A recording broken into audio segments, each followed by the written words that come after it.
جدرکی اشکره کرد که امریکا دخوازه وگر لشکر روش جبوی روشاوه کردستان کرد لی پیدا رازی نبو او دخوازه امریکا رد کرد لو ما امریکا دو بجارده لپیشیا پیدا دانین. جدرکی اگادر جه روشاوه کردستان جباست نیوز را راگهند که پارتیا اکتیا دموکراتیک پیدا بالی سیاسی پککل روشاوه کردستان دو بجارده لپیشیا وی هنج بوی قوناغا پشتی وکشان هیزن امریکی. هروکا جدر اگادر را گهاندی بجارده یکی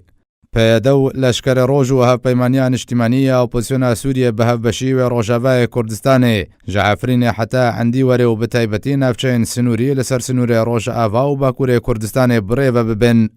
بجارده دوی دابشکرنا نفچیان لگوری هجمون کو بسر دو نفچیان دا و ورنا دابشکرن نفچیا یکی دیره زوره و حسکه و قامشلو سریکانیه و دیرک و نافچین در دوره رادستی رژیم اسد و ورنه کرن و اوجی دبن چافدریا امریکا و روسیا دا.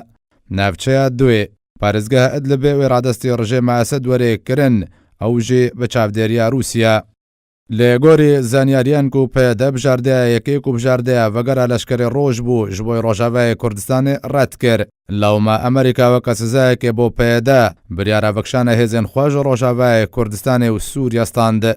وی جدر اگادر گوچی کو امریکا و روسیا ریکفتنک دست پیکیل سر بجارده دوی کرنا به مرجع کو رژیم اسد به اواکی رمزی وگر دیره زوره و حسکی او جی به انینا هیز لشکری جبر چکدارن پیدا و بفرمانه برپرسیارن او لهی رژیم اسد لفو تفگره بکن.